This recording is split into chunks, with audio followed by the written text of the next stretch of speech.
Before we get started, a couple kind of make me force me to say this. Is basically this is not meant for children. This is for a discussion of Fairy Train Season 2 or Book 2. That's it. If you're not interested, log off. Anyways, the first time seeing my channel, you review cartoon series, anime series, also being completely random.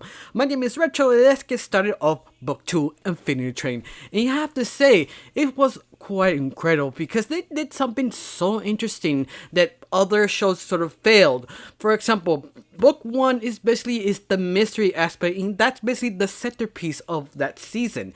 Season 2, without the mystery, what should you do about it? They decided to focus on Meritorb, or Lake she likes to call herself, that focus on her sort of situation. That, interesting enough, she is fascinating because she's trying to find a way out, trying to live her life, to finally declare her identity. But the only problem is that freedom has a consequences because she broke the law in not being chased by the mirror police, because she is basically a part of this sort of ecosystem that it allows them to keep changing back and forth, but we don't know how dangerous is the ecosystem, how you have to maintain it. It doesn't really go into strong detail, but it possibly is very important.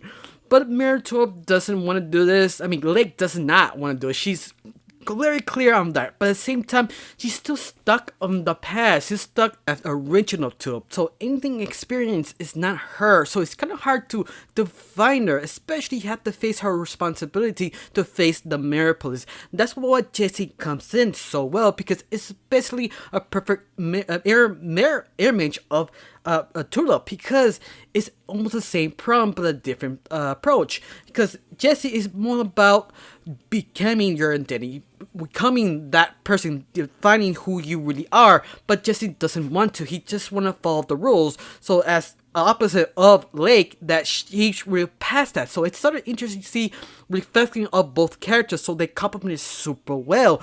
But I love it that Jessie is really a likable, charming guy who has his personality problems, trying to define himself, who should easily be pushed over to choose something, but he doesn't want to, but he doesn't know what. He's sort of that age that he's not yet understand what he wants to be.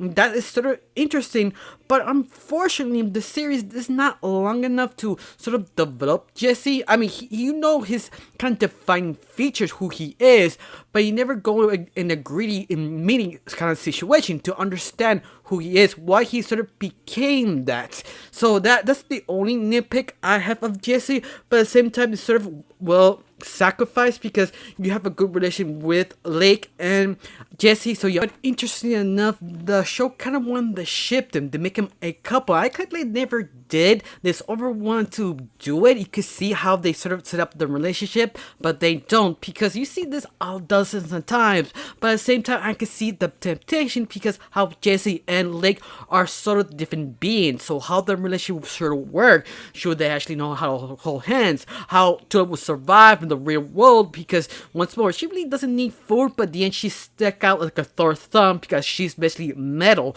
So it's that kind of interesting thing. You could go really dive deep in the relationship and how they actually work in real life. But they stay still friends. It's sort of end there. Like something I wanted to explore more. But at the same time, yeah, I understand this is a limited time, so yeah, you have to really cut and paste everything you can as fast as you can.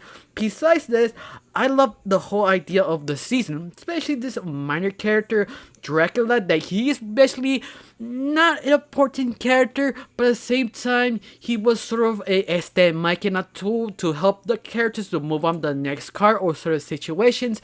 But at the same time, this tool, or Dracula, was purposed to help the relationship to the and Lake. Yeah, I find that interesting. I mean, Jessie and Lake. Yeah, I'm sorry. Besides that, I feel Dracula was interesting because he just was basically a tool. Not a bad tool, a very interesting, likable tool that you like to see how he was or created, or what's the whole point of Dracula.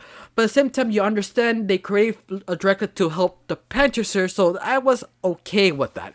Besides that, I did like they took a lot of risk. I mean, you killed not one but two characters, and that's sort of rare, especially how companies are very kind of prunes, the best way to describe it, because they're very protected, not showing any graphic, anything horrible, because they're afraid of probably get sued or turn off people watching the series. Luckily, because they're the characters who killed, they're not human, they're different creatures, and you can't actually show blood. They actually show kind of gooish.